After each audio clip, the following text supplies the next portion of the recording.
लगातार 6 महीने हो चुके हैं। किसान सिर्फ और सिर्फ 3-4 ऑफिस और दफ्तर के चक्कर काट रहे हैं। पहला तो वो समिति के दफ्तर के चक्कर काट रहे हैं, तो कभी पटवारी के दफ्तर के चक्कर काट रहे हैं, तो कभी वो तहसील के दफ्तर के चक्कर काट रहे हैं, और यहाँ तक कि चॉइस सेंटरों के भी दफ्तर के चक्कर काट रहे हैं। और काटना उन्हें इसलिए पड़ रहा है क्योंकि एग्री स्टेक पंजीयन लेकर सरकार आई। केंद्र सरकार की एक योजना है जिसमें एग्री स्टेक पंजीयन किया जाना है, जिसमें तमाम जो किसान है उनका एक पंजीयन का पूरा डाटा जाता है। लेकिन उस पंजीयन को लेकर कई तरह की समस्याएं आ रही है। अब तक किसानों का पूर्ण रूप से एग्री स्टेक पंजीयन नहीं हो पाया है।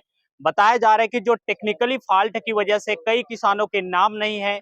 ये तो कुछ ऐसे भी किसान है जिनके आधे जमीन का रकबा और आधे जमीन का रकबा नहीं बता रहे। इस तरीके की तमाम चीजें अभी समस्याएं बनी। इसी बात को लेकर कांग्रेस अब मुखर होता जा रहा है। सारंगढ़ बिलाईगढ़ जिले में पूरा कांग्रेस परिवार है जो कलेक्टर दफ्तर पहुंचा, और कलेक्टर दफ्तर पहुंचने के बाद ज्ञापन सौंपा है। जी, आज हम लोग पूरा कांग्रेस परिवार कलेक्टर को ज्ञापन सौंपे हैं।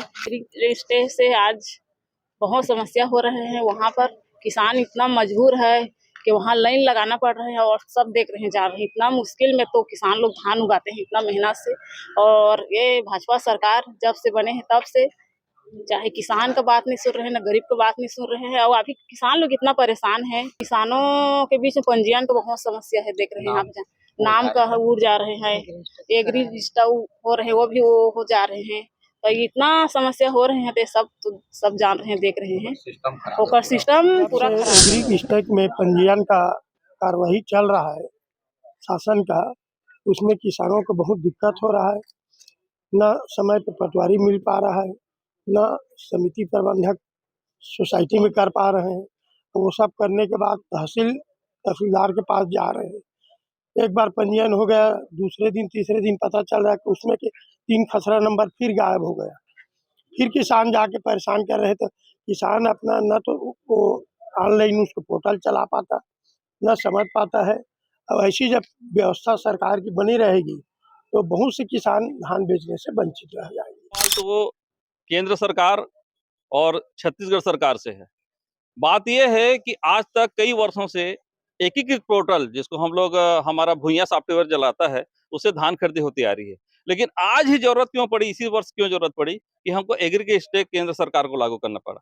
हमारा कांग्रेस परिवार का सीधा सीधा आरोप है कि एग्री स्टेक पोर्टल जो है वो केंद्र सरकार राज्य सरकार के ऊपर निगरानी करने के लिए एक सीसीटीवी की तरह से उसको पोर्टल को बनाया है।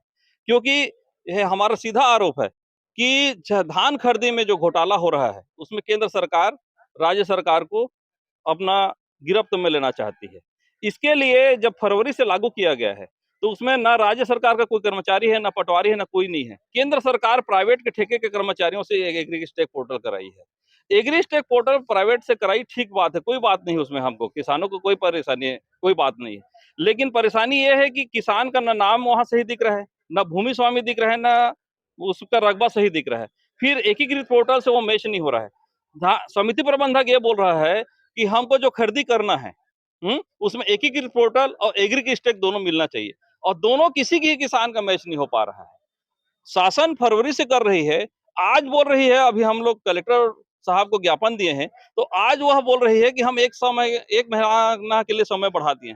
लेकिन मेरा प्रश्न ये है, जब फरवरी से लेकर के 31 अक्टूबर तक समस्या का हल नहीं हुआ है, तो एक महीने में समस्या का हल कैसे होगा? एक बात। दूसरी बात, आप मौसम की मार देख रहे हो। 15 नवंबर से धान खरीदी है, मौसम में अभी फसल कट चुका है, छोटे धान की कटाई हो चुकी है, बड़े धान की कटाई होने वाली है। किसान अपने धान को कहाँ पे रखेगा? जिस किसान के धान का विक्रय नहीं हो पाएगा। 15 नवंबर को मैं गया सोसाइटी में अपना टोकन कटाने, और उन्होंने, समिति प्रबंधक ने या कंप्यूटर ऑपरेटर ने मेरे से ये बोला कि आपका तो टोकन नहीं कटेगा क्योंकि आपके साथ ये समस्या है। तब वह किसान क्या करेगा? कहाँ कहाँ जाएगा वो किसान?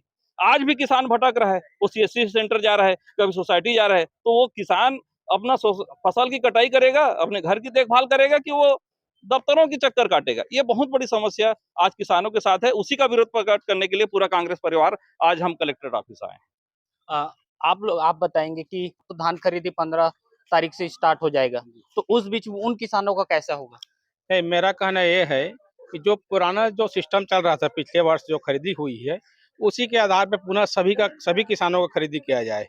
और जो पोर्टल जो सिस्टम चल रहा है इनका एग्री स्टेक का, वो निरंतर जारी रखें, और उसको काम मतलब निरंतर जारी कर करके उनको किसानों का मतलब जो धान खरीदी है वो कंप्लीट कराए।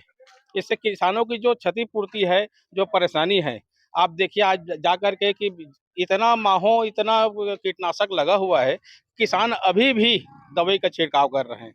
इससे पहले हुआ कि खाद का परेशानी, तो ये सब चीज परेशानी से किसान इतने आहत है अभी की स्थिति में और इतना तकलीफ में है कि उनका खाना पीना हराम हो गया है। तो मैं तो यही निवेदन करना चाहूंगा कि भाई जा करके कम से कम किसानों की सहूलियत के लिए उनको बराबर का जो पर्चा के आधार से B1 के आधार से उनकी धान की खरीदी किया जाए और पुराने सिस्टम से, और एग्री स्टेक का जो सिस्टम है वो निरंतर चलने दिया जाए।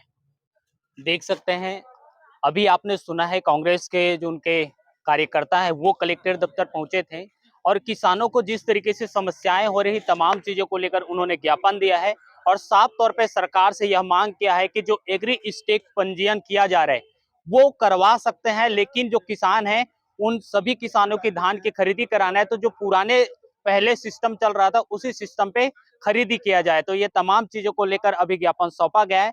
फिलहाल देखना होगा कि किसानों की जो समस्या है वो कब तक हल किया जाता है। फिलहाल समय अवधि बढ़ा दिया गया है 1 महीने का। ये भी हो सकता है कि 1 महीने के अंदर में इसे कंप्लीट किया भी जा सकता है या फिर नहीं भी किया जा सकता। ये शासन की ये जो उनके टेक्निकल चीज है वो उस पर कितना सुधार कर पाते हैं ये देखने वाली बात होगी। अगर आपका भी एग्री स्टेक में पंजीयन नहीं हो पा रहा है तो आप ज्यादा से ज्यादा इस खबर को शेयर करें और कमेंट बॉक्स में जरूर लिखें कि आपको क्या समस्याएं हो रही ताकि सरकार तक वो बात पहुंच सके। धन्यवाद।